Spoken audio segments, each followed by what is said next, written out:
Karena itu ketika Nabi Ibrahim bertugas, saya cepat. Nabi Ibrahim bertugas untuk meninggikan kembali bangunan Ka'bah yang atasnya hancur di periode dakwah Nabi Nuh alaihissalam saat ada banjir. Ya, jadi dari Nabi Ibrahim ke Nabi Nuh itu kurang lebih 5-7 generasi. Ibrahim alaihissalam bin Azar atau bin Nahur bin Abir bin Kinan bin Al-Fakhshad bin Sam bin Nuh alaihissalam. 7 generasi. Di era Nabi Nuh alaihissalam terjadi banjir besar. Kemudian atasnya tersapu bagian atas Ka'bah. Tinggal pondasinya saja. Nah, dalam bahasa Arab itu pondasi kalau satu nih ada pilar ke bawah satu itu disebut qaidah namanya. Kalau banyak ya ini 4 nih 1, 2, 3, 4 tiang dalam. Ada ke atas ya kan? Ya, cakar harimau tuh. Ayam kan kecil ya, cakar ayam. Bawah misalnya ya. Kalau 4 ini jamak, maka dijamakkan qaidah jadi qawaid namanya. Jelas? Kalau jadi tempat ada atap dan sebagainya, lengkap jadi bait namanya. Batunya hajar, ruangannya hujrah, sekatnya hijar. Kalau lengkap semua jadi bait namanya. Karena itu ini disebut Baitullah lengkap. Ka'bah itu lengkap asalnya. Ya, jadi Adam turun, Ka'bah sudah ada. Ali Imran ya di ayat ke 96 sampai 97 inna awwala baitin wudi'a lin-nasi alladhi bi Bakkah mubarakah. Rumah pertama yang Allah bangunkan, Allah perintahkan malaikat bangunkan satu tempat untuk pusat ibadah kiblatnya yaitu Ka'bah. Jadi bukan manusia yang bangun, dibangunkan untuk jadi sentral ibadah. Adam turun, Ka'bah sudah ada. Ya.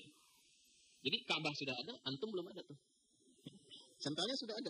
Nah, di era Nabi Nuh yang lengkap itu atasnya ya dengan izin Allah nanti hikmahnya besar sekali, kena banjir atasnya tersapu. Sehingga tersisa pondasinya saja. Gak kelihatan.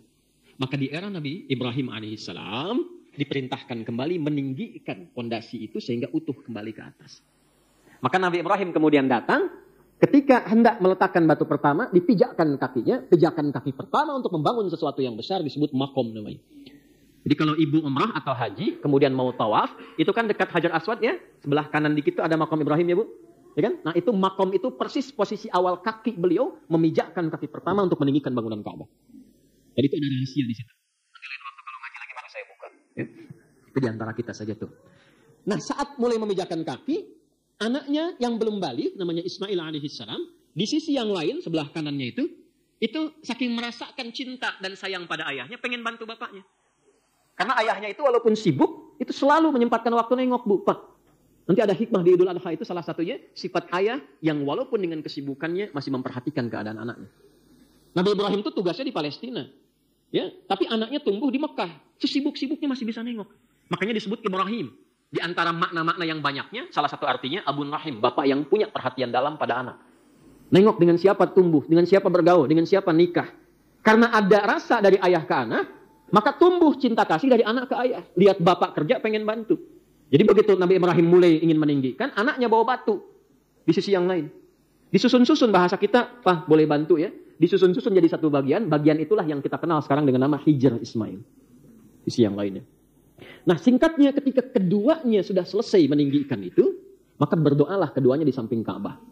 Dengan 3 permintaan diabadikan di Quran surah kedua Al-Baqarah ayat 127 permintaan pertama, 128 permintaan kedua, 129 permintaan ketiga. Dan 3-3-nya dijawab oleh Allah Subhanahu wa Ta'ala. Ini pesan kepada kita, kalau doa yang dilakukan pasca amal soleh, itu potensi dijawabnya 2 kali lipat lebih cepat dibandingkan dengan berdoa tanpa amal soleh.